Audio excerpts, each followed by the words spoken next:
Assalamualaikum warahmatullahi wabarakatuh. Teman-teman, beberapa hari ini kalau kita membuka internet ya, membaca berita, salah satu berita yang cukup menggelitik keprihatinan kita itu adalah yang berkaitan dengan adanya kemungkinan kerusakan Raja Ampat ya.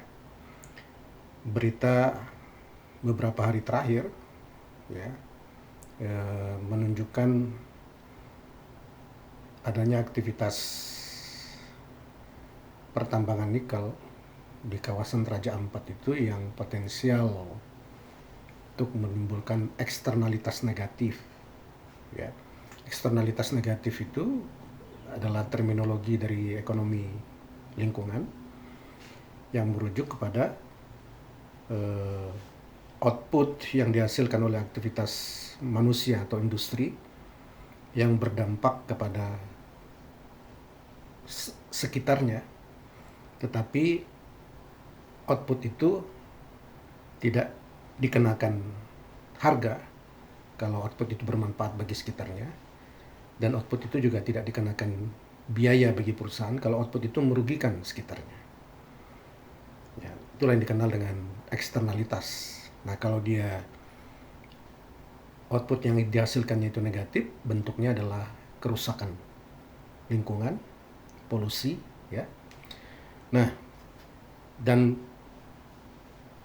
dampak negatif lainnya. Jadi kalau kita perhatikan dari berita yang kita baca, bentuk eksternalitas negatif yang akan hadir di Raja Ampat, ya, itu adalah pertama adalah rusaknya terumbu karang. Karena aktivitas dari mining ini, aktivitas pertambangan nikel ini mengeluarkan atau menghasilkan sedimentasi ya, yang mengalir ke laut, yang menyebabkan kerusakan pesisir pantai dan kerusakan terumbu karang. Itu kalau kita baca dari media, itu yang pertama. Yang kedua, eksternalitas negatif lainnya yang akan dirasakan dampaknya bagi lingkungan yang ada di Raja Ampat itu adalah deforestasi. Tidak kurang 500 hektar lahan di pulau-pulau kecil yang ada di Raja Ampat, khususnya ada Pulau Gak, Pulau Kawe, ya, ada lagi Pulau Manuran, ada Pulau Batang Pele, ya, Waigeo besar. Menurut berita di media cetak nasional seperti Kompas dan Tempo, itu sudah 500 hektar yang hutan yang telah terdeforestasi, yang telah hilang, dan 300 hektar diantaranya itu ada di Pulau Gak. Ya. Nah, kerusakan ini akan menimbul dampak lingkungan yang besar bagi wilayah sekitarnya. Dan kita tahu juga bahwa Raja Ampat ini adalah diistilahkan sebagai surga terakhir di permukaan bumi. Lokasi ini merupakan ekoturisme yang paling indah di atas dunia. Ya. Jadi dapat dibayangkan kalau aktivitas pertambangan ini dengan eksternalitas negatif yang dihasilkan itu akan menghilangkan surga terakhir di muka bumi ini. Ya. Nah, teman-teman, sesungguhnya yang bisa mengatasi eksternalitas negatif itu secara teoritis, ya, adalah negara. Negara dalam hal ini adalah pemerintah. Jadi untuk menjaga plasma nutfah yang luar biasa, warisan Tuhan, ya, anugerah Tuhan yang diberikan kepada Indonesia dan menjadi warisan bagi human, bagi kemanusiaan dan manusia, karena di sana ada 75% spesies terumbu karang dunia yang ada di Raja Ampat. 75% spesies terumbu karang dunia ada di Raja Ampat. Luar biasa. Ada 1.400 ikan karang, 1.400 spesies ikan karang ada di Raja Ampat. Ada 700 invertebrata molluska ada di Raja Ampat. Ya. Jadi suatu potensi yang luar biasa. Dan juga alamnya, hutannya itu memiliki spesies spesifik yang tidak ada di belahan bumi lain, yang hanya ada di Raja Ampat. Contohnya adalah Raja Wali Botak. Nah, keindahan potensi alam yang luar biasa ini bisa rusak, ya, akan menghilangkan surga terakhir di permukaan bumi ini. Nah, seperti yang saya katakan tadi, eksternalitas negatif itu secara teoritis, secara konseptual, yang hanya bisa mengatasinya itu adalah negara.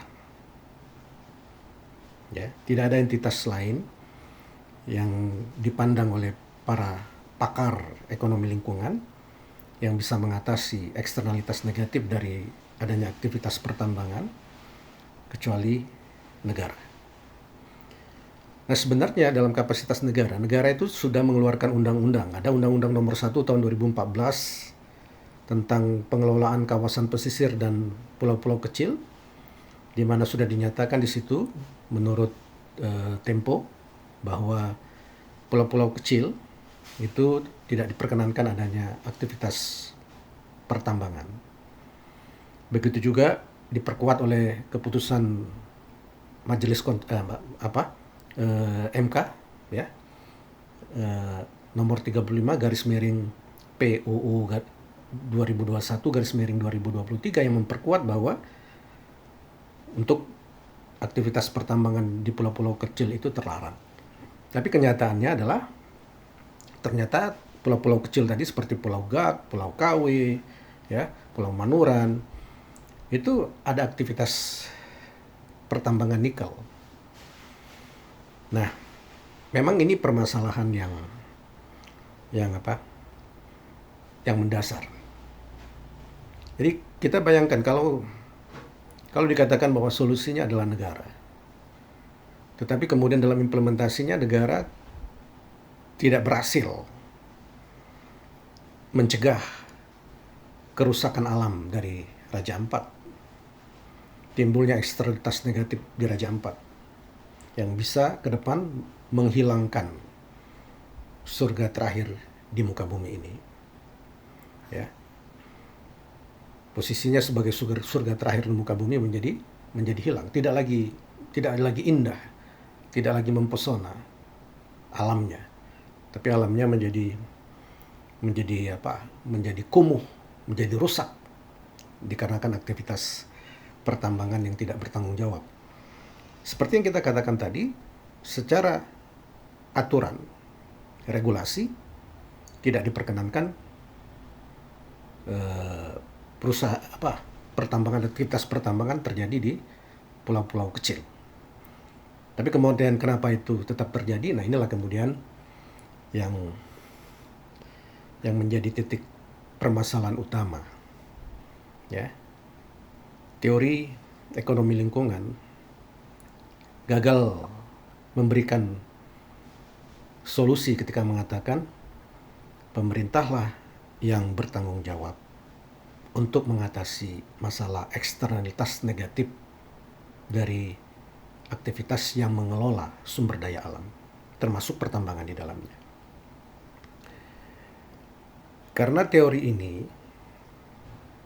dan banyak teori-teori lain yang berkenaan dengan posisi negara, itu mempostulatkan, mengasumsikan bahwa negara itu adalah entitas yang mulia, yang altruistik, ya, entitas yang penuh dengan apa?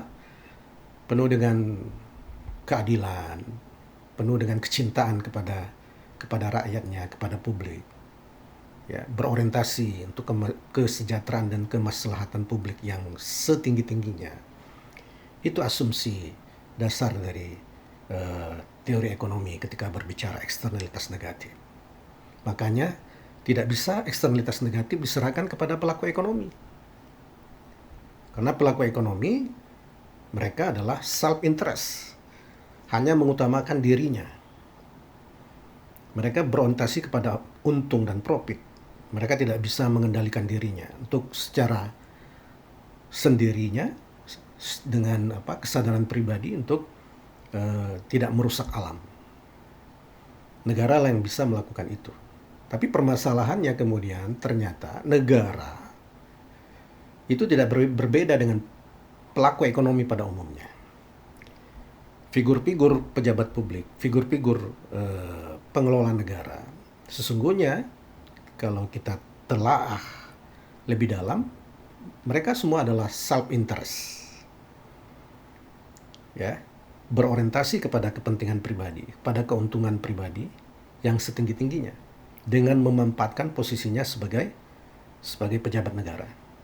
Inilah yang kemudian menyebabkan mengapa posisi negara sebagai pengendali eksternalitas negatif itu menjadi tidak hadir.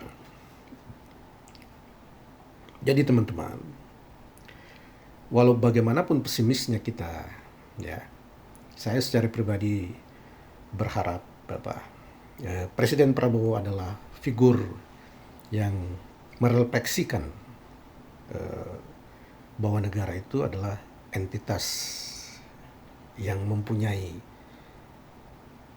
kepentingan altruistik, kepentingan mulia, ya. Karena kalau kita gagal menghadirkan negara yang altruistik, negara yang mempunyai motivasi mulia, maka semua aturan, bahkan undang-undang dasar itu akan menjadi tidak bermakna di dalam implementasinya. Karena kalau Anda lihat, Anda baca undang-undang dasar, ya, tugas negara itu begitu mulia, mencerdaskan kehidupan bangsa, mensejahterakan, ya, menciptakan keamanan, ketertiban dunia, dan itu adalah tugas-tugas mulia, tugas-tugas altruistik, tugas-tugas peradaban. Ya, yang bisa menghadirkan itu adalah figur-figur yang hadir di dalam negara itu adalah figur-figur yang altruistik. Oleh karena itu, saya secara pribadi berharap itu adalah Presiden Prabowo yang menghadirkan dirinya sebagai figur altruistik itu. Sebagaimana beliau pernah mengatakan bahwa ikan itu busuk mulai dari kepalanya. Jadi untuk menghadirkan negara yang altruistik itu memang sangat berkorelasi dengan kehadiran pemimpin negara yang altruistik pula. Oleh karena itu, saya secara pribadi berharap Bapak Presiden menjadi pemimpin Indonesia yang benar-benar mewujudkan ruh baru bagi pemerintahan, ya. Ketika selama ini kita melihat bagaimana pemerintah itu atau negara itu hadir sebagai entitas yang tidak altruistik, pejabat-pejabat negara hadir sebagai entitas, sebagai figur yang hedonistik dan pragmatis, yang berorientasi kepada kepentingannya sendiri, bagaimana dia mendapatkan keuntungan yang sebesar-besarnya dari posisinya sebagai pejabat negara. Kita berharap, ya, era pejabat negara yang demikian itu adalah era yang terdahulu, era yang seharusnya tidak hadir lagi di dalam kehidupan berbangsa dan bernegara kita. Dan harapan yang terbesar itu ada kepada Presiden Prabowo, sebagaimana juga beliau telah menyatakan bahwa ikan itu busuk mulai dari kepalanya. Kita mendoakan dan mendukung beliau untuk menghadirkan negara yang altruistik tersebut, negara yang memiliki komitmen untuk mensejahterakan rakyatnya, memberikan keamanan, ya, memberikan ketentraman, memberikan keadilan, dan bahkan bukan hanya untuk skala nasional, bahkan skala dunia. Demikian teman-teman. Tentu kalau ada yang ingin Anda debat, yang Anda ingin kritisi dari apa yang saya sampaikan, sangat welcome, dengan senang hati untuk menerima kritik dan saran melalui komen dari tayangan ini. Dan jangan lupa untuk memberikan like dan subscribe Anda. Sampai ketemu di lain kesempatan. Assalamualaikum warahmatullahi wabarakatuh.